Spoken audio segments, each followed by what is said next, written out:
नमस्कार मित्रों, EDUSAT live lectures में आपका स्वागत है।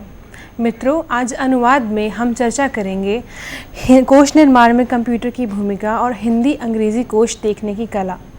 इस विषय पर चर्चा करने के लिए हमारे साथ हमारे स्टूडियो में मौजूद हैं डॉक्टर हरीश कुमार सेठी। डॉक्टर सेठी असिस्टेंट प्रोफेसर हैं in the school of translation studies and training in IGNOU. आइए डॉक्टर हरीश कुमार सेठी का स्वागत करते हैं और उनसे जानते हैं कि आज वो इस विषय पर हमें क्या बताएंगे। सर, आपका स्वागत है। धन्यवाद। आज हमारा जो है चर्चा का विषय है कोश निर्माण में कंप्यूटर की भूमिका और हिंदी अंग्रेजी कोश देखने की कला जो है।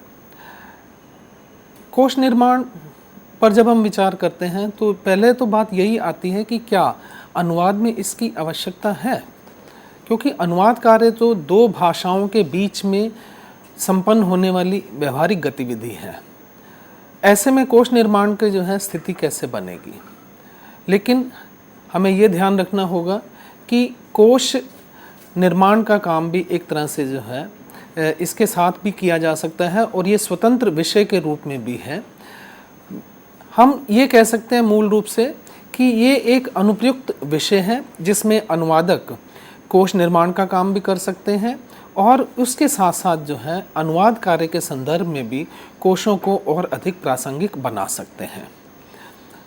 जब हम चर्चा करते हैं कि कोश निर्माण में कंप्यूटर की क्या भूमिका है, तो हमें सबसे पहले ये देखना होगा कि कोश निर्माण है क्या। कोश निर्माण का काम जो है बड़ा चुनौतीपूर्ण कार्य माना जाता है। हालांकि कुछ एक लोग ऐसा भी कहते हैं कि कोश निर्माण के संदर्भ में जो है कोई आसान ये दिक्कत वाला काम नहीं है। सिर्फ आप 2-4 कोश उठाइए और उसके बाद जो है एक नया कोश तैयार कर दीजिए। व्यावसायिक दृष्टि से आप भले इसको थोड़ा सही भी मान लें, लेकिन हकीकत ये है कि इस तरह के काम से जो है एक शैक्षिक जिसे कहा जाए योगदान और विषय में और ख़ास तौर पे कोश की प्रासंगिकता के संदर्भ में देखें तो ये गतिविधि जो है उपयुक्त नहीं प्रतीत होती है। हमें बेहतर यही है कि अच्छी तरह से कोश निर्माण को काम करने की तरफ बढ़ना चाहिए और कोश निर्माण का काम अपने आप में एक वैज्ञानिक गतिविधि वाला ही काम है, जिसके लिए हमें पूरी व्यवस्थित प्रणाली से सोचना करना होगा और इसे मूर्त रूप तक पहुंचाना होगा।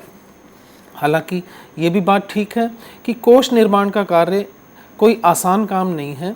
ये बहुत ही चुनौतीपूर्ण है और दुरूह कार्य है और इसकी प्रक्रिया भी बहुत लंबी है। इस वजह से हम ये देखते हैं कि कोश निर्माण करते समय काफ़ी समय भी लग जाता है। अगर हम उदाहरण के तौर पर चर्चा करें तो ऑक्सफोर्ड डिक्शनरी का जो निर्माण कार्य किया गया था उसको पूरा करने में 40 वर्ष का समय जो है लग चुका था।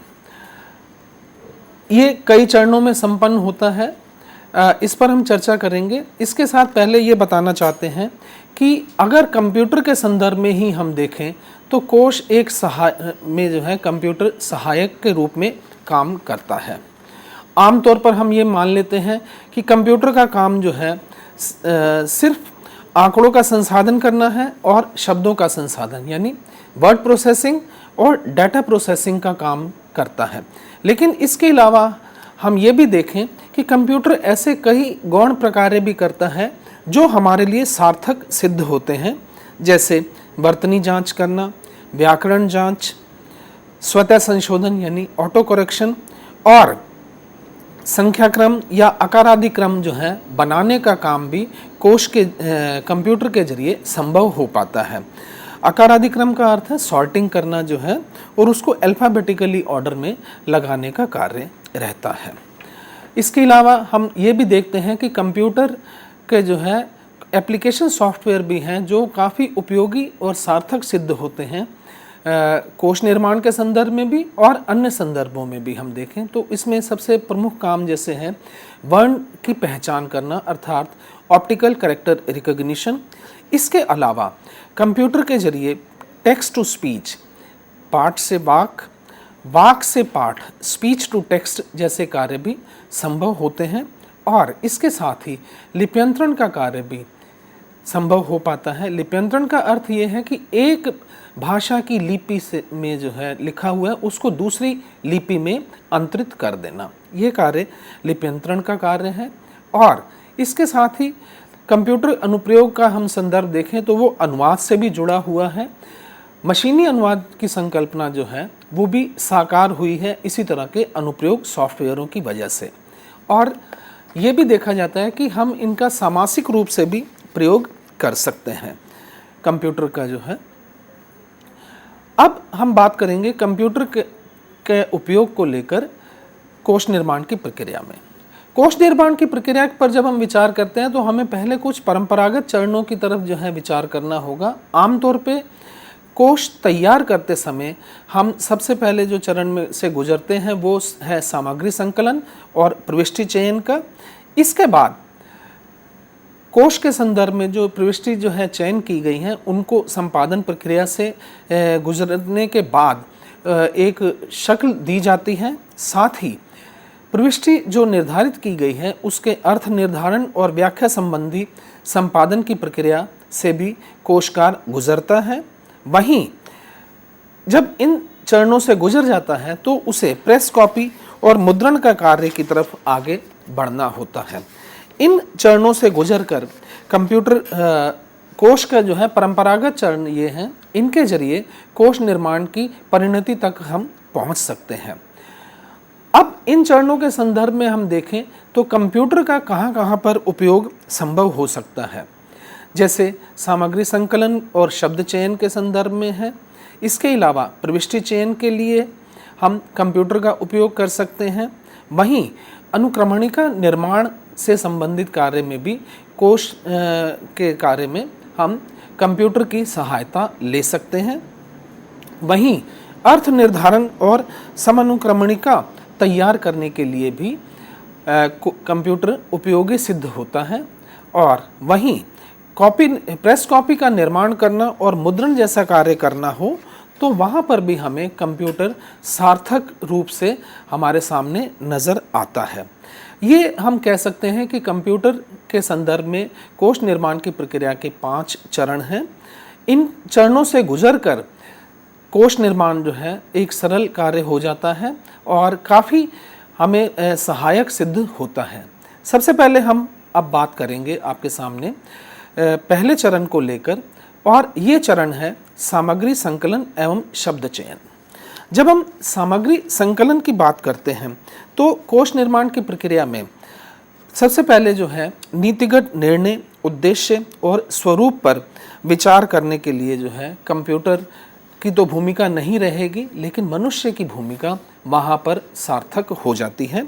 पहले शब्द के प्रयोग और अर्थ से संबंधित जिन अंशों का चयन किया जाता था उन्हें अलग अलग कार्डों पर संदर्भ के साथ हाथ से लिखा जाता था या फिर उन्हें टाइप कराया जाता था। कहने का अर्थ ये है कि ये सारी प्रक्रिया जो है जो सामग्री संकलन और शब्द चयन की थी, कार्डों पर जो है शब्दों को चयन करते हुए एंट्रीज की जाती थी और उसमें बहुत समय लगता था और ये श्रम साध्य कार्य भी था। और स्थिति ये हो जाती थी कि व्यक्ति और संस्थाएं जो इन कार्यों में जुड़ती थी उन्हें वर्षों तक लग जाते थे।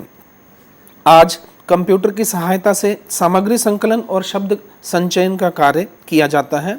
यह कार्य जिसकी हमने अभी चर्चा की थी कंप्यूटर अनुप्रयोग की, वर्ण पहचान के जरिए संभव हो पाता है। वर्ण पहचान अर्थात ऑप्टिकल कैरेक्टर रिकॉग्निशन। इसमें ऑप्टिकल कैरेक्टर रिकॉग्निशन के जरिए आप ये कह सकते हैं कि जो पहले से ही कोई मुद्रित सामग्री है उसकी फोटोकॉपी की तरह जो है स्कैनिंग की जाती है और स्कैनिंग के बाद कंप्यूटर में अपने आप वो शब्द आ जाते हैं जो शब्दों को पहचान लेता है और पहचान के टेक्स्ट फॉर्म में कंप्यूटर में एक तरह से जो हम ये कह सकते हैं कि वो स्थिति दर्ज हो जाती है। उसमें थोड़ा बहुत संशोधन करने की आवश्यकता होती है और उसके बाद जो है हम ये कहेंगे कि शब्द संसाधन का कार्य जो है अपने आप में एक अंतिम रूप वाला हो जाता है। ये शब्द संसाधन जो डेटा प्रोसेसिंग वाली स्थिति बन जाती है। हालांकि टाइपराइटर से भी ये काम किया जाता था पहले, लेकिन टाइपराइटर में स्थिति ये होती थी कि आप जो है उसमें स्मृति नहीं है, टाइप कर रहे हैं पेज दर पेज, पर कंप्यूटर में स्थिति ये रहती है कि आप जो भी कुछ OCR के जरिए किया गया है उसका संचयन करके रख सकते हैं, उन्हें डाटा सेव करके जो है आप अपने कंप्यूटर पे रख सकते हैं। उसके बाद उसमें अगर संशोधन वगैरह करना हो तो वह भी संभव हो जाता है। इस तरह हम ये कह सकते हैं कि OCR प्रणाली ने सामग्री संकलन और शब्द चयन में जैसे जो श्रम साध्य कार्य है उसको बहुत ही एक सहायक के रूप में सिद्ध हो रहा है और हल्का करके हमारे सामने श्रम को बचाने में, समय का बचाने में सार्थक भूमिका कंप्यूटर निभा रहा है। पर सबसे बड़ी बात यह है कि इसके लिए पहले से ही थोड़ी मुद्रित सामग्री हो तभी संभव हो पाता है। हस्तलिखित अगर सामग्री हो तो OCR जैसा कार्य जो है वो संभव नहीं हो पाता है। जब OCR का काम कर लिया जाए, वर्ण पहचान का काम कर लिया, तो एक तरह से हमने सामग्री को संकलित कर लिया और शब्द संचयन का काम भी कर लिया। इसके बाद कोश निर्माण में हम दूसरे चरण की तरफ बढ़ते हैं। दूसरे चरण के संदर्भ में जो बात की जाती है वो है प्रविष्टि चयन को लेकर। प्रविष्टि चयन में पहले तो व्यक्ति की भूमिका रहती थी, अब कंप्यूटर भी अपनी विशेष भूमिका साथ में निभा रहा है। इसमें सबसे ज़रूरी ये रहता है कि आप निर्धारित मानदंडों के आधार पर प्रविष्टि चयन करते हैं। यानी कोशकार जब कोश निर्माण का कार्य कर रहा होता है तो प्रविष्टि चयन करते समय अपने कुछ जो पूर्व निर्धारित मानदंड हैं उन मानदंडों की कसौटी पर प्रविष्टियों को कसता है और उस हिसाब से उसे अगर लगता है कि यह कसौटी पर प्रविष्टि सार्थक सिद्ध हो रही है तो उसे वह अपने कोश में स्थान देने की स्थिति में आ जाता है। इसमें जो शब्द चुने जाते हैं उनकी अर्थ व्याख्या जरूरी होती है। साथ ही मुख्य बात यह भी रहती है कि इन चयनित शब्दों की प्रविष्टि को चयन करने के साथ ही उसकी प्रयोग आवृत्ति के संदर्भ में भी कंप्यूटर एक तरह से महत्वपूर्ण भूमिका निभाता है। जैसे कार्डों पर तो शब्दों की एंट्री करते समय जो है एक ही शब्द के कई कई कार्ड भी बन जाते थे और उसका मूल कारण ये होता था कि समय का अंतराल। किसी एक शब्द का चयन अगर किया गया है तो हो सकता है कि कुछ समय बाद दोबारा से कर लिया जाए, तो पुनरावृत्ति की स्थिति अधिक बनती थी। पर कंप्यूटर के जरिए इस तरह की प्रयोग आवृत्ति से जो है बचा जा सकता है और बचते भी हैं। उसका कारण वही है कि आपके कंप्यूटर में जो है वो चयन की गई प्रविष्टि संकलित की हुई है। जैसे ही आप उसकी प्रविष्टि की ओर बढ़ेंगे तो पहले ही दर्शा देगा कि यह प्रविष्टि शामिल की हुई है, तो उससे आप कोशकार जो है उसको एक सुविधा प्राप्त हो जाती है और प्रविष्टि चयन के प्रयोग की आवृत्ति से वो बच जाता है। जब इस तरह की स्थिति से हम गुजर लेते हैं तो हम तीसरे चरण की तरफ बढ़ते हैं और तीसरा चरण जो है हम ये कह सकते हैं प्रविष्टि संपादन और संशोधन के प्रक्रिया से गुजरना। इसमें हम ये भी देखते हैं कि कंप्यूटर प्रविष्टि के संपादन करने में और उसे संशोधित करने में भी महत्वपूर्ण भूमिका निभाता है। इसमें हम ये देखते हैं कोश में कि प्रविष्टि की व्याकरणिक सूचना, वर्तनी, उच्चारण, विषय और प्रयोग क्षेत्र तथा शब्दों की अर्थ व्याख्या आदि भाषिक अभिलक्षणों संबंधी संपादन करना शामिल होता है। कहने का अभिप्राय यह है कि जब हम प्रविष्टि को संपादित करते हैं अथवा संशोधित करते हैं तो हमें ये देखना होगा कि क्या व्याकरणिक सूचना दी गई है, उसकी वर्तनी क्या सही लिखी गई है अथवा नहीं, और अगर हमने अपने नीतिगत निर्णय के आधार पर यह भी निश्चित किया हुआ है कि उसमें उच्चारण भी शामिल करना है कोश में, तो कोशकार उच्चारण को भी देखता है कि क्या प्रविष्टि चयनित जो की गई है उसका उच्चारण भी शामिल किया गया है अथवा नहीं।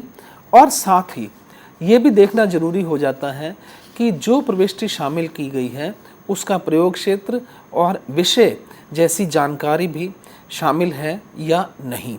अगर इस तरह की जानकारी कहीं छूट रही है तो कोशकार अपनी प्रविष्टि को जो है संशोधित भी करता है, बाद में जो है चाहे करे या उसी समय एक ही बारी जो है कर रहा हो, तब वो प्रविष्टि में इन पक्षों को भी शामिल करता है।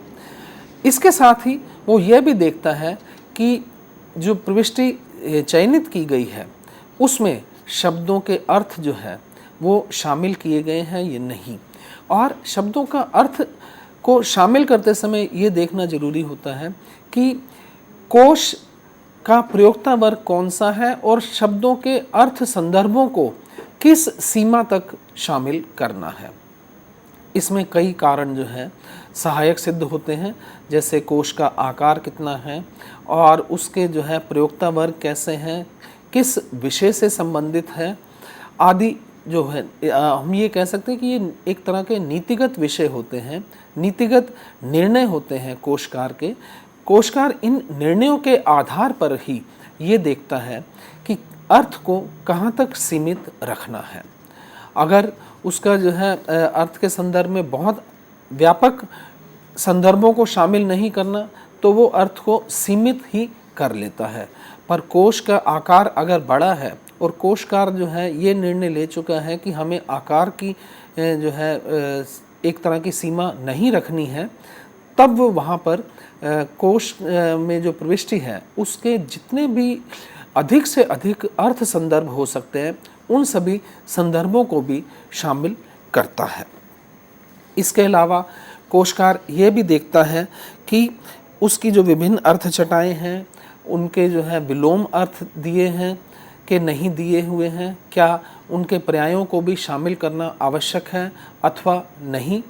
और साथ ही वो ये भी अपने निर्णय के अनुसार प्रविष्टि के संपादन करते समय या उसमें संशोधन करते समय ये देख लेता है कि क्या वाक्य प्रयोग करते हुए शब्दों को शामिल किया गया है अथवा नहीं, और इस संदर्भ में अर्थ के साथ साथ कोई उदाहरण या दृष्टांत उदाहरण वगैरह तो शामिल नहीं करने।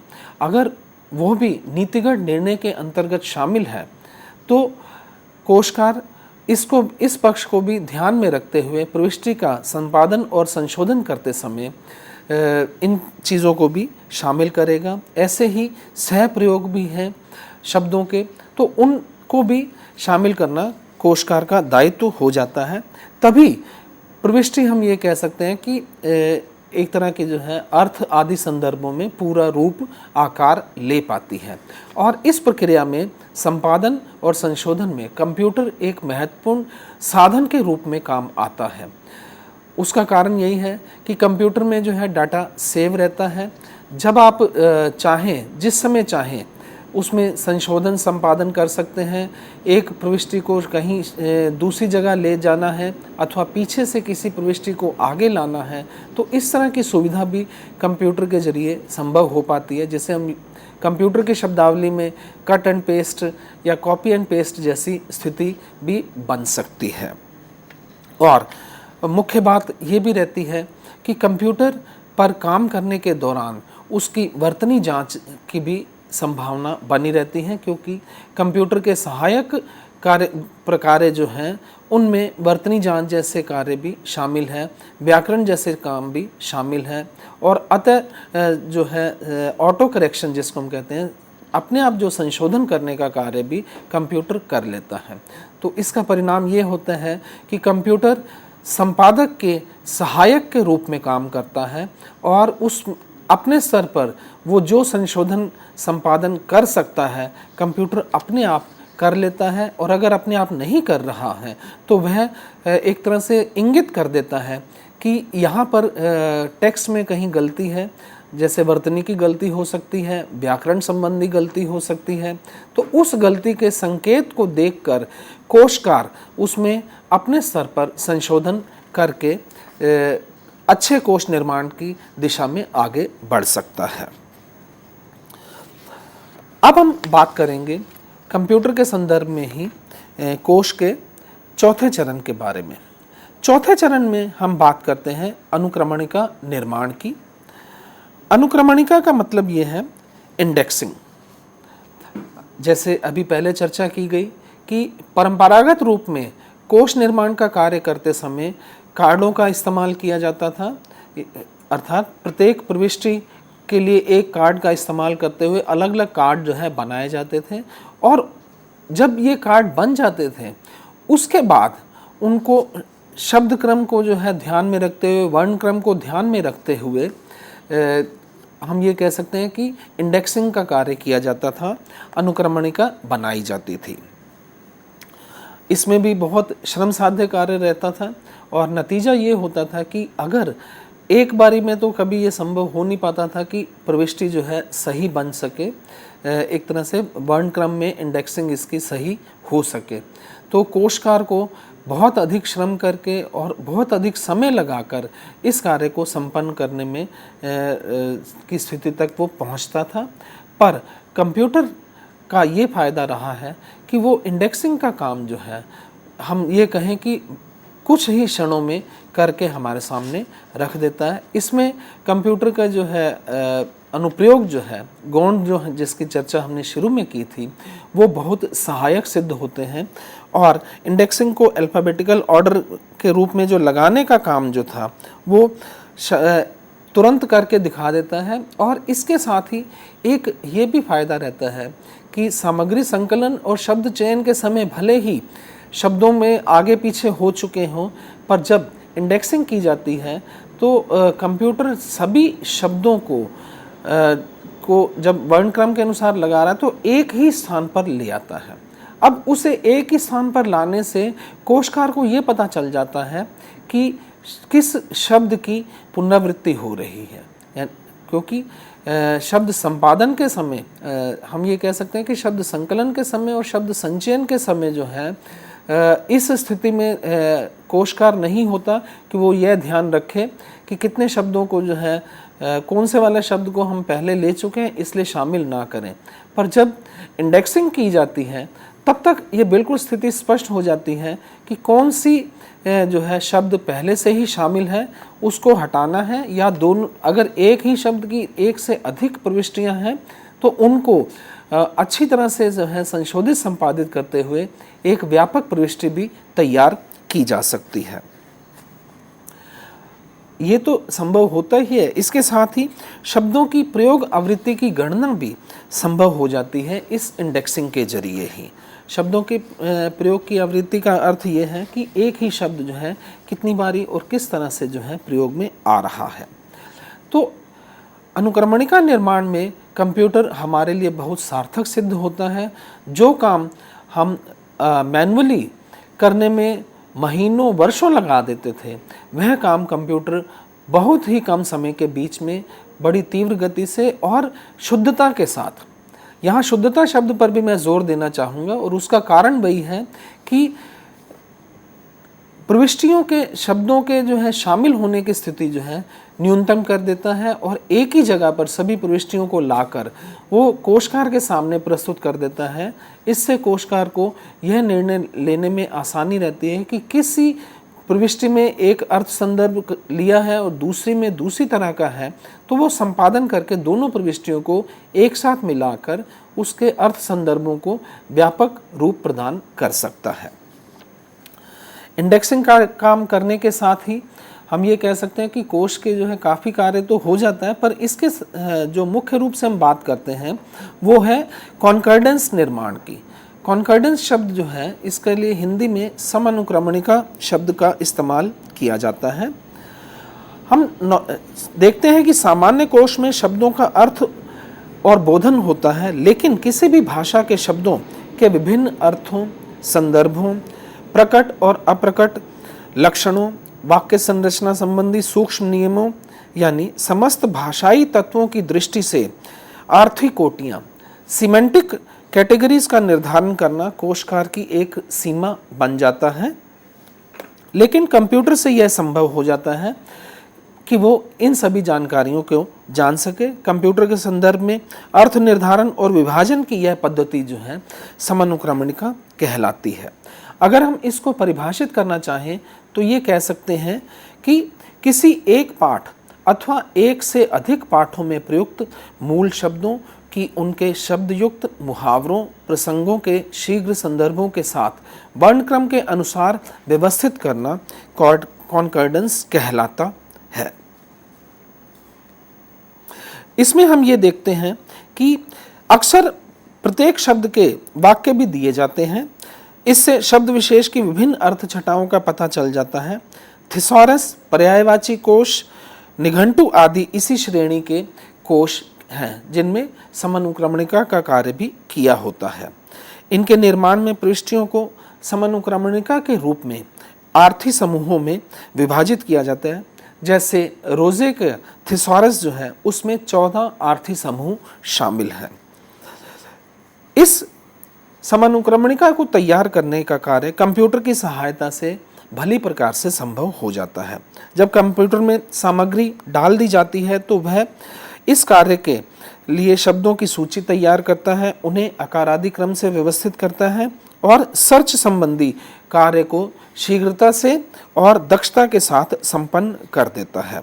जब कंप्यूटर को एक विशेष समानुक्रमणिका क्रमादेश यानी कॉन्कॉर्डेंस प्रोग्राम के अंतर्गत आदेश दिया जाए तो वह सभी प्रविष्टियों को विभिन्न आर्थी समूहों में वर्गीकृत करके प्रस्तुत कर देता है। इसी आर्थी आधार पर थिसॉरस या लेक्सिकन को कंप्यूटर पर सरलता से तैयार किया जा सकता है। Longman lexicon of contemporary English इसी प्रकार का एक लेक्सिकन है। हम ये देख सकते हैं उदाहरण के तौर पे, इसमें अगर आप सी शब्द का ही देखें तो कितने प्रयोग हमें दिखने में आएंगे। जैसे I will see what I can do for you, please see that you complete it today, do you see my point, I will see you later, I don't see any virtue in it, as far as I can see the scheme will be a flop, you saw in the earlier chapter that। इस तरह से हमें काफ़ी सहायक सिद्ध होता है computer. अब हम बात करेंगे अंतिम चरण को लेकर जिसे हम प्रेस कॉपी निर्माण और मुद्रण के संदर्भ में देखते हैं। ये एक तरह से हम कह सकते हैं कि संपादन, इस जो मुद्रण के संदर्भ में संपादन है कि कहाँ पर बोल्ड रखना है, कहाँ इटैलिक रखना है, फॉन्ट साइज़ क्या होगा, इस तरह की जो प्रेस से संबंधित गतिविधियां हैं, प्रेस से संबंधित निर्देश हैं, वो कंप्यूटर में अगर सही तरह से डाल दिए जाएं तो कंप्यूटर बहुत अच्छी तरह से कोश को एक तरह से हम ये कहें कि प्रेस कॉपी को तैयार कर देता है। हम अंत में यही कह सकते हैं कि सामग्री संकलन, प्रविष्टि चयन, प्रविष्टि संपादन आदि में कंप्यूटर की विशेष भूमिका होती है।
अब हम चर्चा करेंगे हिंदी अंग्रेजी कोश देखने की कला को लेकर।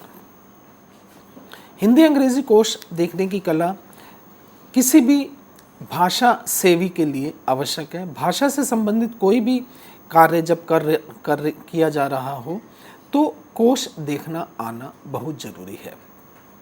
अगर आपको कोश सही तरह से देखना आता है तो आप कम से कम समय के भीतर ही शब्दों के अर्थ आदि जानने में बहुत हम ये कह सकते हैं कि आपको सहायता मिल सकती है और न्यूनतम समय के बीच में ही आप ज़्यादा से ज़्यादा जो है जानकारी प्राप्त कर सकते हैं। भाषा सेवी के संदर्भ में हम ये कहें तो इसका अर्थ ये है कि भाषा से जुड़ा हुआ कोई भी व्यक्ति, चाहे वो लेखक हो, चाहे वो अनुवादक हो, या फिर कोई भी कार्य कर रहा है भाषा से संबंधित, तो उसके लिए ये ज़रूरी हो जाता है कि वो अर्थ को देखने के लिए शब्दों के, या शब्दों के वर्तनी आदि को जानने के लिए, और भी कई पक्ष हैं जिनको सोचने समझने और विचार करने की दृष्टि से हम देखें तो वो कोश को देखता है। कोश देखना अनुवादक के लिए और भी अधिक आवश्यक है। उसका कारण ये है कि अनुवाद कार्य दो भाषाओं के बीच में किया जाता है, और जब अनुवादक इस कार्य को संपन्न कर रहा हो तो ये ज़रूरी नहीं है कि अनुवादक के, हम ये कहें, स्मृति में या उसके जो है मस्तिष्क में हर समय हर शब्द के पर्याय उपलब्ध ही हो, क्योंकि मनुष्य की स्मृति की भी एक सीमा है। अब उस सीमा को ध्यान में रखें तो उस सीमा से पार करने का एक तरीका जो है वो है कोश देखना। कोश अलग अलग प्रकार के होते हैं, हम उनको इस व्याख्यान में आज के इस पर चर्चा नहीं करेंगे। हमारी चर्चा का विषय ये रहेगा कि कोश को किस तरह से अच्छी तरह से देखा जा सकता है ताकि अनुवादक को कोश देखने में मदद मिले और वो अपने अनुवाद कार्य के दौरान कोश को भली प्रकार से देख सके। इसमें कोश पर जब चर्चा करते समय हम ये देखेंगे कि हिंदी और अंग्रेज़ी के कोश उनको कैसे देखना है। तो सबसे पहले हम बात करेंगे हिंदी के कोश देखने की कला को लेकर, और उसके बाद चर्चा की जाएगी अंग्रेज़ी के कोश देखने को। हिंदी के कोश पर इस वजह से गंभीरता से चर्चा की आवश्यकता है क्योंकि अंग्रेज़ी जो है वो रोमन लिपि में लिखी जाती है, और रोमन लिपि की हम ये कहें कि उसमें व्यंजन जो है वो स्वर और व्यंजन दोनों मिश्रित रूप में मिलते हैं, जबकि हिंदी में स्वरों की व्यवस्था अलग तरह से है और उसके साथ ही व्यंजनों की व्यवस्था भी अलग तरह से है। हम ये देखते हैं कि हिंदी वर्तनी में जो अकारादि क्रम है वो हम ये कहेंगे कि वर्णमाला में मूल रूप से 11 स्वर मिलते हैं, वॉवल्स हैं, और 35 मूल व्यंजन हैं। वर्णमाला में हम ये भी देखते हैं कि स्वर और व्यंजन अलग अलग रूप से संयोजित किए हुए होते हैं। व्यंजन के साथ स्वरों को जब मिला दिया जाता है तो मात्राओं का रूप धारण कर लेते हैं। इसके अलावा हिंदी वर्तनी की विशेषता एक ये भी है कि इसमें 4 संयुक्त व्यंजन हैं, यानी कॉन्सोनेंट क्लस्टर हैं। ये हैं क्ष, त्र, ज्ञ और श्र। अब हम बात करते हैं, ये मूल जानकारी आपको मिल गई, तो इसमें हिंदी के आकार आदि क्रम के और इसके साथ ही व्यंजनों के बारे में भी बात करेंगे। सबसे पहले हम देखें स्वरों का क्रम जो है वो आप देख रहे हैं स्क्रीन पे, ये आपके सामने दिए हुए हैं। 11 स्वर हैं। इनमें आप थोड़ा ये ध्यान रखिएगा कि अ, आ, ई, उ के बाद री आया हुआ है। इस पर हम आगे विस्तार से चर्चा करेंगे कि री के संदर्भ में हमें क्या ध्यान में रखना होता है, और उसके बाद आगे देख रहे हैं ए, ओ स्वर दिए हुए हैं। इसी तरह से व्यंजनों का भी एक निश्चित क्रम है। इसमें क, ख, ग है, आगे कवर्ग, इसे हम ये कह सकते हैं कि ये कवर्ग है, चवर्ग है, टवर्ग है, तवर्ग है और पवर्ग है। इन वर्गों के अलावा अगले जो शब्द आज अक्षर जो आएंगे वो हैं य, र, ल, व, श, स, ह, और इसके अलावा मूर्धन्य और तालव्य जो है ये ड़ आते हैं। और अभी पहले चर्चा जैसे की थी संयुक्त व्यंजनों को लेकर। संयुक्त व्यंजन 4 हैं, क्ष, त्र, ज्ञ और श्र। आप स्क्रीन पर देख रहे हैं कि क्ष का निर्माण कैसे हुआ है, यानी इनमें 2 व्यंजन कौन से हैं। इसी तरह से त्र व्यंजन और ज्ञ व श्र कैसे मिलकर बने हुए हैं। ये इसलिए आपको संकेत किया जा रहा है ताकि शब्द को में जब आप इनसे जुड़े हुए कोई शब्द देख रहे हैं तो आपको ये ध्यान रहे कि संयुक्त व्यंजनों का निर्माण कैसे हुआ है और कोश में वो किस जगह पर नज़र आएंगे। हम ये देखते हैं स्वरों की पहले हम क्रम व्यवस्था पर चर्चा करेंगे। हिंदी वर्णमाला के क्रम के आधार पर शब्दकोश में आमतौर पर शब्दों की क्रम व्यवस्था नहीं है। सामान्यतः सबसे पहले अनुस्वार युक्त वर्ण विशेष को लिया जाता है और उसके बाद अनुनासिक वर्ण विशेष को। फिर हम ये देखेंगे कि विसर्ग युक्त वर्ण और फिर मूल वर्ण विशेष को लेते हैं। कहने का अभिप्राय ये है कि जब किसी स्वर के एक अक्षर को जब हम ले रहे हैं तो सबसे पहले हमें ये देखना होगा कि उसमें अनुनासिक अनुस्वार कौन सा है। अनुस्वार वाले शब्द को पहले प्राथमिकता दी जाती है कोश में, उसके बाद अनुनासिक वर्ण विशेष वाला शब्द आएगा, फिर विसर्ग वाला, और उसके बाद में जो हम ये कहेंगे कि मूल स्वर जो है वो होगा।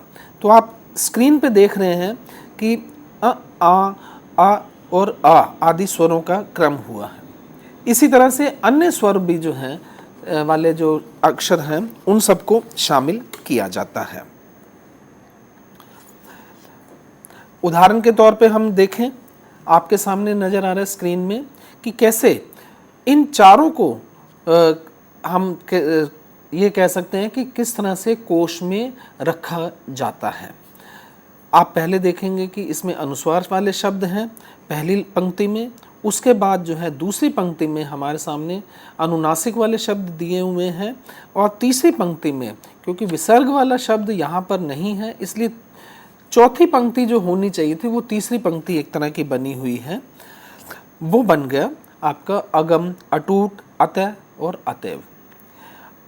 ऐसे ही अ के अलावा हम एक उदाहरण के लिए और शामिल किया है आ शब्द को भी, अक्षर को। तो अ अक्षर के हिसाब से भी आप देखेंगे तो कैसे अनुनासिक पहले आए हैं, उसके बाद जो है हम दूसरे शब्दों को लेते हैं। ऐसे ही व्यंजनों का भी क्रम रहता है। जो हम ये कहें व्यंजन के रूप में हमारे सामने क ख ग आदि होते हैं, उनमें भी यही चीज़ ध्यान में आपको रखनी होगी कि सबसे पहले अनुस्वार युक्त शब्द आएंगे, उसके बाद अनुनासिक व्यंजन विशेष से जुड़े हुए शब्द लिए जाते हैं, फिर विसर्ग युक्त व्यंजन और मूल व्यंजन विशेष को शामिल किया जाता है। यहाँ पर थोड़ा ये भी ध्यान देना होगा कि स्वरों की भी मात्राएं जो हैं क्रमानुसार ही लगेंगे। अब उदाहरण के तौर पे जैसे हम बात करें क व्यंजन का, तो क व्यंजन के आपने क्रम देखे कि कैसे अनुस्वार पहले हम जो है का विसर्ग वाला है, फिर क है। ऐसे ही जब मात्रा के साथ जुड़ रहा है तो का की कु कु कु कु कु क्री के को आदि लिए हुए हैं। तो कहने का अभिप्राय ये है कि आप मुख्य तौर पे ये ध्यान में रखिएगा कि अनुस्वार युक्त शब्द जो है या व्यंजन कहिएगा वो पहले आ रहे हैं, उसके साथ आपके अनुनासिक आएंगे, अनुनासिक के बाद जो है ये विसर्ग युक्त आएंगे, फिर आपका मूल व्यंजन आएगा। अगर आप इस चीज़ को ध्यान में रखते हुए चलेंगे तो आप कोश को सुविधा से देख सकते हैं। वहीं हमें ये भी ध्यान में देना होगा कि जो आधे अक्षर आते हैं, आधे अक्षरों पर भी हम आगे बात करेंगे, उससे पहले मैं आपको ये थोड़ा उदाहरण के तौर पे बताना चाहता हूँ। कुछ एक शब्द आपके स्क्रीन पे नज़र आ रहे हैं कि कैसे क व्यंजन के जो क्रम का उदाहरण लेते हुए शब्दों की हम ये कहें कि इंडेक्सिंग की हुई है। और ऐसे में आप अगर शब्द को ढूंढना चाहते हैं, मान लीजिएगा कि आपने केवल शब्द ही ढूंढना है, तो केवल जो है ढूंढते समय पहले आपको अनुस्वार अनुनासिक वाले शब्दों जो है वो नज़र आएंगे, उसके बाद में आप ये देखेंगे कि केवल शब्द जो है आपको नज़र आ रहा है। इसी तरह से चाहे अंतिम शब्द जो दिया हुआ है कौटिल्य, कौटिल्य शब्द भी इसी प्रकार का एक उदाहरण है जो क्रम में मात्राओं के क्रम के हिसाब से, व्यंजन के क्रम के हिसाब से जो है बाद में आ रहा है।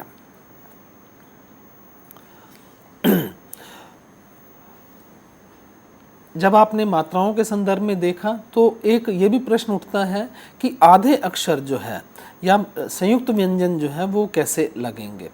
तो उस पर हमें ये ध्यान देना होगा कि मूल व्यंजन के बाद में आधे अक्षर लगते हैं।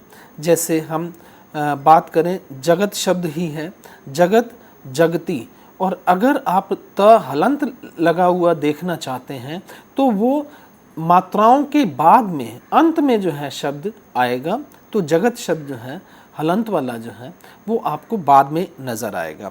इसी प्रकार जो है औ की मात्रा वाला भी जो है अक्षरों को अगर आप खोजना चाहते हैं कोश में, तो आपको ये देखना होगा कि मूल व्यंजन के बाद में जो है उसको शामिल किया हुआ है। जैसे उदाहरण के तौर पे काट, कॉट, कापी पहले आएगा, कॉपी बाद में आएगा। ऐसे ही काफ़ी जो है ज़्यादा के संदर्भ में जो इस्तेमाल में आता है काफ़ी, तो वो पहले आएगा और कॉफ़ी जो पेय पदार्थ है वो बाद में आएगा। एक आपको ये तो अवश्य ही ध्यान में रखना होगा कि हमारी वर्णमाला का क्रम जो है क्या है। आप वर्णमाला के क्रम को थोड़ा अच्छी तरह से याद रखेंगे तो आपको कोश देखने में सुविधा रहेगी। और कुछ एक जो है शब्द जिनकी चर्चा हम करें संयुक्त व्यंजनों की ही, और इसी तरह से री आदि हैं, उनको इस व्याख्यान में शामिल करते हुए बताया जा रहा है कि आप कहाँ पर ढूंढ सकते हैं। जैसे संयुक्त व्यंजन हमारे सामने क्ष, त्र, ज्ञ और श्र आदि आते हैं। इनमें हमें ये ध्यान में रखना होगा कि वो जिन शब्दों से मिलकर बन रहे हैं, संयुक्त रूप धारण कर रहे हैं, अर्थात क्ष जो है क और मूर्धन तालव्य जो है श से मिलकर अगर बना है, तो आपको क्ष शब्द वाले जो है देखने के लिए क वर्ण के जो शब्द हैं उनके बाद में आधा क वाले स्थिति जो बनती है वहाँ पर आपको ये शब्द मिलेंगे। इस तरह हम ये कह सकते हैं कि संयुक्त व्यंजन क के साथ क्ष, त के साथ त्र, ज के साथ ज्ञ और श के साथ श्र शब्द आपको मिलेगा।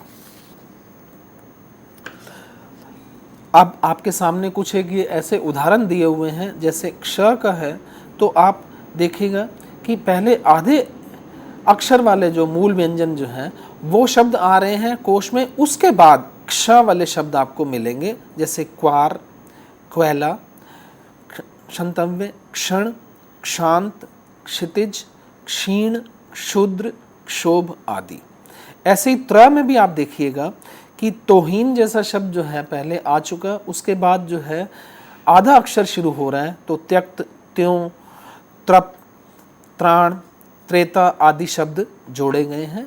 वहीं जैसे ज्ञ की बात करते हैं जो ज और ण से मिलकर बना है, तो वहाँ हम ये देखेंगे कि जौहरी जैसा शब्द अगर आ गया है उसके बाद आधा ज वाले शब्दों को लेते हुए ज्ञ शब्द वहाँ आपको मिलेगा। तो जौहरी के बाद ज्ञप्त, ज्ञात, ज्ञान, ज्ञे आदि शब्द उपलब्ध होंगे। ऐसे ही श्र शब्द का भी उदाहरण देखें तो वहाँ शौरसैनी, शौर्य, शोहर के बाद शमशान, श्याम, श्रा, शेन, श्रद्धांजलि, श्रद्धा जैसे शब्द जो हैं आपको मिलेंगे। वहीं हमें ये भी ध्यान में रखकर चलना होगा कि रा जो है हिंदी वर्तनी में हमें 3 रूपों में मिलता है, जिसमें पहले ऊपर की तरफ भी है, शिरोरेखा के ऊपर है, वर्ण के नीचे और ट्र के रूप में भी है। आपको ये ध्यान देना होगा कि कौन सा रा किस तरह से बना हुआ है, अर्थात जिस शिरोरेखा के ऊपर वाला रा जो बनता है वो उसमें रा आधा होता है और क वर्ण जो है पूरा है, पर जो वर्ण के नीचे जो रा लिखा जाता है उसमें वर्ण जो नज़र आ रहा है वो पूरा होता है और र जो है वो वर्ण आधा होता है और र पूरा होगा। और इसी तरह से ट और र से ट्र बनता है, जिसमें ट आधा है और र है। ऐसे ही हम शिरोरेखा के ऊपर वाले र से उदाहरण के तौर पे कर्क, तर्क, पर्दा, अर्थार्थ आदि शब्द देखते हैं, वहीं क्रम, क्रमिक, द्रव्य, ह्रास जैसे शब्द जो हैं इसमें रेफ नीचे लगी हुई है। और वहीं राष्ट्र, ट्रस्ट या ड्रामा जैसे शब्द भी आपको नजर आ रहे हैं। कोश देखते समय एक हमें यह भी ध्यान देना होता है कि मूर्धन्य और तालव्य अड़ा जो है उनका क्या स्थान होता है। हमें ये ध्यान में रखना है कि हिंदी में मूर्धन्य और तालव्य दोनों प्रकार के जो अड़ा जो हैं उनके से कोई भी शब्द शुरू नहीं होता, अर्थात पहला अक्षर जो है, पहला वर्ण जो है, इनसे मिलकर बना हुआ शब्द आपको कहीं किसी कोश में नहीं मिलेगा। कोश में हमें ये देखना होगा कि वो दूसरे स्थान पर या दूसरे से आगे किसी भी स्थान पर शब्द में मिल सकता है। और मूल हमें ये भी ध्यान रखना है कि ये टवर्ग के वर्ण हैं, यानी टवर्ग में ये शब्द अक्षर शामिल होते हैं। तो टवर्ग में शामिल शब्दों के अनुसार जो है हमें उस क्रम को ध्यान में रखना होगा। जैसे पहले ट आया, ट के बाद ठ, लेकिन यहाँ आप जो है ड से पहले जो है अड़ा देखेंगे और ढक्कन वाला ड जो है उससे पहले अड़ देखते हैं। सीक्वेंस आपकी हम ये कहें अक्षरों की ऐसे बनेगी ट ठ अड़ ड अड़ और ढ ढ, अर्थात जैसे टमाटर, ठठेरा, लड़का है, फिर डमरू है, ऐसे ही पढ़ाई और फिर ढक्कन जैसा। पर शब्दों में आप ये देखिएगा कि ड दोनों तरह के जो हैं वो सीक्वेंस में किस जगह प्लेस हो रहे हैं। और पहला क्योंकि शब्द नहीं होता इसलिए दूसरे अथवा तीसरे स्थान पर जब आप इस तरह के कोई वर्ण आ रहा है तो आपको ये ध्यान देना होगा कि पहले जो है अड़ा वाले जैसे आएगा और उसके बाद ड जैसा शब्द जो है होगा। जब आप इस चीज़ को भी ध्यान में रखेंगे तो कोश आपको देखने में सुविधा मिलेगी। ऐसे ही हम ये भी देखते हैं श्र शब्द को लेकर, श्री शब्द को हम ये कह सकते हैं। श्री शब्द जो है उसमें थोड़ी स्थिति कुछ भिन्न है। उसका कारण ये है कि ये श वर्ण में री स्वर लग के बना है। श्री स्वरों में री वर्ण ऊ स्वर के बाद आता है और ए स्वर से पहले आता है। इसलिए श्री वाले जो शब्द अगर आपने ढूंढने हो कोश में तो आपको इसका ध्यान रखना होगा, अर्थात ऊ स्वर के बाद में और ए से पहले जो है री वाले जो शब्द हैं उनको देखना होगा। और ये शब्दों के आपके सामने उदाहरण दिए हुए हैं स्क्रीन पे, श्रृंखला, श्रृंग, श्रृंगार, श्रृंगी, श्रृगाल आदि। इनको शु के बाद और शे से पहले ही देखना होता है।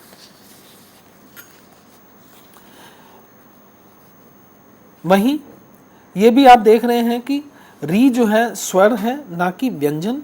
इसमें स्वरों में री का स्थान जो है जैसे चर्चा की है ऊ के बाद आता है, तो आप इसको हम ये कहेंगे कि ऊ स्वर के बाद वाले जो स्थिति बन रही है शब्दों की वो आप ढूंढेंगे तो आपको वहां पर शब्द मिल जाएगा।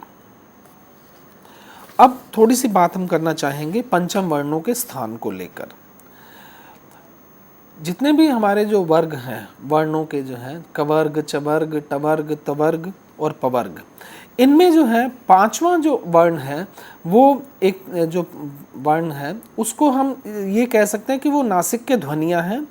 और पहले तो इसके लिए जो है शब्द के अनुसार ही जो है मतलब इस वर्ग के जितने भी शब्द बन रहे होते थे उनमें पंचम वर्ण को शामिल किया जाता था। लेकिन अभी जो है हिंदी के मानकीकरण की प्रक्रिया में ये निश्चित हो चुका है कि संबंधित वर्गों के पहले चार वर्णों से बनने वाले शब्दों में अनुस्वार के रूप में पंचम वर्ण को जो है बिंदी लगाकर शामिल किया जाता है। वहीं जब आप इन चीज़ों का ध्यान रखेंगे तो बिंदी लगे हुए शब्द आपको सही मिल जाएंगे। पर हमें ये भी ध्यान थोड़ा देना होगा कि हिंदी भाषा में कुछ एक जो है विदेशी भाषाओं की आगत ध्वनियाँ भी शामिल की हुई हैं। हिंदी ने अपने विकास क्रम में जो है अरबी फारसी की ध्वनियों को भी शामिल किया है और वहीं अंग्रेज़ी की भी ध्वनि को शामिल करके अपना विकास किया है। अरबी फारसी के जरिए जो हमारे सामने ध्वनि आई है वो हमें नुक्ते के रूप में जो है वर्णों में शामिल करते हुए नज़र आती है।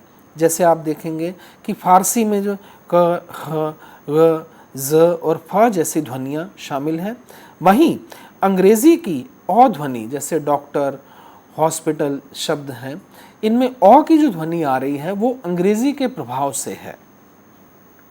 इसमें हमें ये ध्यान में रखना होगा कोश में कि इस तरह की जो विदेशी आगत ध्वनियाँ हैं उनको केंद्रीय हिंदी निदेशालय द्वारा हिंदी वर्तनी के मानकीकरण संबंधी जो प्रयास किए गए हैं उनके आधार पर जो है ग्रहण करना आवश्यक हो जाता है।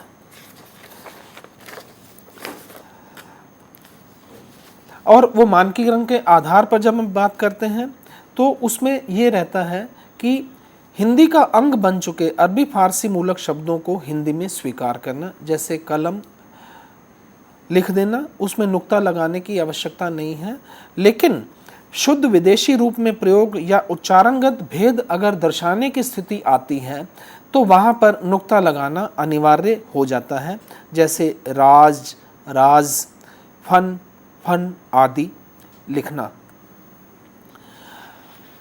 ये अभी तक हमने जो चर्चा की थी वो हिंदी को लेकर की थी। अब हम थोड़ी चर्चा करेंगे अंग्रेज़ी को लेकर, अंग्रेज़ी वर्तनी के आकारादि क्रम को लेकर और अंग्रेज़ी को के जो है शब्दों को कोश में कैसे देखा जाता है उसको हम बात करते हैं।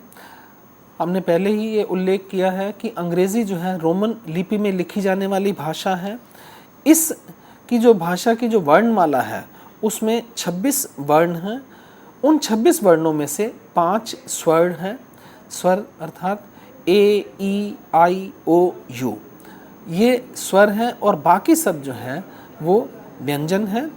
पर अंग्रेज़ी की जो वर्णमाला है उसमें स्थिति ये है कि स्वर और व्यंजनों की अलग अलग जो है उनको नहीं दर्शाया होता, वो वर्णमाला के बीच में ही बने हुए हैं, अर्थात व्यंजनों और स्वरों की स्थिति जो है वर्णमाला में संयोजित रूप में ही हमें मिलती है। और एक अंग्रेज़ी की हम ये भी विशेषता कह सकते हैं कि इसमें सभी वर्णों को छोटे और बड़े अक्षरों में अर्थात स्मॉल और कैपिटल लेटर में भी लिखा जाता है। अंग्रेज़ी की वर्तनी का थोड़ा हम बात करें तो वो आप सभी जैसे जानते ही हैं, ए, बी, सी, डी, ई, इस तरह से जो है Z तक अंग्रेज़ी की वर्तनी है। अब इस वर्तनी को आप ध्यान में रखते हुए आप जो है शब्दों को ढूंढने का प्रयास करेंगे कि किस वर्ण का जो है आ रहा है। हम उदाहरण के तौर पर आपके सामने कुछ एक शब्द दिए हैं, N शब्द से शुरू होने वाले हैं। उनमें आप देखेंगे कि वर्ण में पहला वर्ण सभी में N है, इसलिए पहले वर्ण को तो हम छोड़ेंगे, उसके बाद हम दूसरे वर्ण की तरफ बढ़ेंगे। दूसरे वर्ण में जो है सबसे पहले हम देखते हैं ए वर्ण वाला शब्द आ रहा है इन 10 शब्दों में से, और वो है नेम। तो पहले अगर आपने नेम देखना है तो आप उसमें एक वाले को ध्यान में रखते हुए पहले देखेंगे, बाद में आगे चलकर जो है इसी तरह से नियर वगैरह आगे जो शब्द आ रहे हैं वो बनेंगे। और इसमें अंत तक पहुंचते पहुंचते आप ये देखेंगे कि नोबल, नॉइस, न्यूक्लियर, नर्स और न्यूट्रिशन जैसे शब्द जो है कोश में आपके सामने जो है मिलेंगे। दूसरा तीसरा वर्ण जो है ये आप जब ध्यान में रखते हुए चलेंगे तो कोश आपको अंग्रेज़ी का देखने में सुविधा मिलेगी। हम ये कह सकते हैं कि शब्दकोश में केवल पहले और दूसरे स्थान के वर्ण की ओर ही ध्यान देना नहीं दिया जाता, बल्कि तीसरे, चौथे, पांचवें मतलब आगे बढ़ते जाएंगे उन सभी के वर्ण क्रम को ध्यान में रखते हुए जो है शब्दों को ढूंढा जा सकता है। और इसी प्रक्रिया से जो है शब्दों का जो है हम ये कहेंगे कि कोश निर्माण का कार्य भी किया जा सकता है। हालांकि कोश निर्माण में करते समय अगर कंप्यूटर की सहायता ली जाए तो वर्ण क्रम में व्यवस्थित करना, इंडेक्सिंग का काम जो है कोश अपने आप ही कर देता है। पर जब हम मैनुअली अगर कोश तैयार कर रहे हैं तो उसमें पहले, दूसरे, तीसरे इस तरह से हर अक्षर को, हर वर्ण की जो है नंबर को ध्यान में रखते हुए आप शब्दों की तरफ जाएंगे तो आपको कोश शब्द ढूंढने में आसानी रहेगी। आज हमने अपने व्याख्यान में हिंदी और अंग्रेज़ी दोनों प्रकार के कोशों को देखने की कला के संदर्भ में संक्षेप में बातचीत की है। और हमने ये बताया है कि अंग्रेज़ी वर्णमाला में 26 वर्ण होते हैं, जिनमें से 5 स्वर हैं, और ये सभी जो है वर्ण छोटे यानी स्मॉल और कैपिटल लेटर्स में लिखे जाते हैं। वहीं हिंदी वर्णमाला में हम देखते हैं कि 11 स्वर हैं और 35 मूल व्यंजन हैं। इसके अलावा 4 संयुक्त व्यंजन भी हैं। पारंपरिक 12 खड़ी पाई वाले जो हैं स्वरों या मात्राओं का क्रम स्वर्ण वर्णों के अनुसार निश्चित होता है, लेकिन हिंदी शब्दकोश में आमतौर पर उसी क्रम में से शब्दों की क्रम व्यवस्था नहीं आपको मिलेगी। सामान्यतः शब्दकोश में सबसे पहले अनुस्वार युक्त वर्ण लिया जाएगा, उसके बाद अनुनासिक वर्ण वाले शब्द को, और फिर विसर्ग युक्त और मूल वर्ण को। शब्दों में जो हम कहें व्यंजनों की क्रम की व्यवस्था इसी प्रकार बनी रहती है। फिर मात्राओं के संदर्भ में देखें तो मात्राओं के पश्चात जो है संयुक्त व्यंजन आते हैं। उन्हें इनके प्रथम अक्षरों के साथ रखा जाता है, अर्थात जो संयुक्त व्यंजन पहले व्यंजन से मिलकर बना है, पहले व्यंजन वाली स्थिति में आपको वहाँ पर देखना होगा कि वो आधे रूप में, आधे अक्षर के रूप में है। इस वजह से उसी अक्षर में आपको वो शब्द ढूंढना होगा। वहीं आप जब ये ध्यान में रखेंगे कि आधे अक्षर जो है बाद में आते हैं मात्राओं वगैरह के, जब पूरी मात्राएं हो जाएंगी उसके बाद आधे अक्षर वाले शब्द अपना स्थान ग्रहण करते हैं। वहीं अ जैसी मात्रा वाले हैं तो वहाँ पर आपको देखना होगा कि आ के बाद अ की स्थिति बनेगी, जैसे काट का कॉट, कापी का काफ, कॉपी जैसा। इसके अलावा आप ये भी ध्यान रखिएगा कि र जो है हमें 3 रूपों में मिलता है, और ड़ और ड़ जैसे जो है मूर्धन्य और तालव्य ड़ जो है वो उनसे शब्द का आरंभ तो नहीं होता, लेकिन उनकी स्थिति जो है दूसरे या तीसरे स्थान या उससे आगे हो सकती है। वहाँ आप जो है मूल शब्द से पहले देखेंगे और मूल शब्द जो है ड और ढ जो है वो बाद में आपको मिलेगा।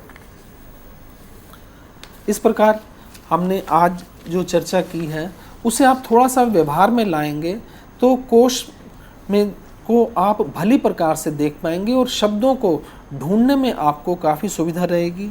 हाँ, ये बात ठीक है कि हिंदी क्योंकि उसमें स्वरों की मात्राओं के रूप में और स्वरों के रूप में व्यवस्था भी आपको मिलेगी कोशों में, और इसके अलावा व्यंजनों की भी स्थिति है।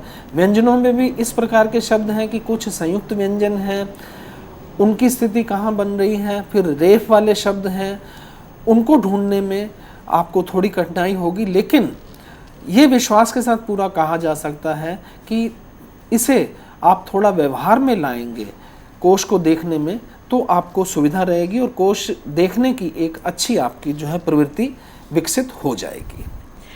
दोस्तों, समय की कमी के चलते हमें अपनी परिचर्चा यहीं रोकनी होगी। हम डॉक्टर सेठी का भी धन्यवाद करना चाहेंगे कि उन्होंने हमें अपना अमूल्य समय दिया। इसी बात पर मित्रों में आज्ञा दीजिए। धन्यवाद।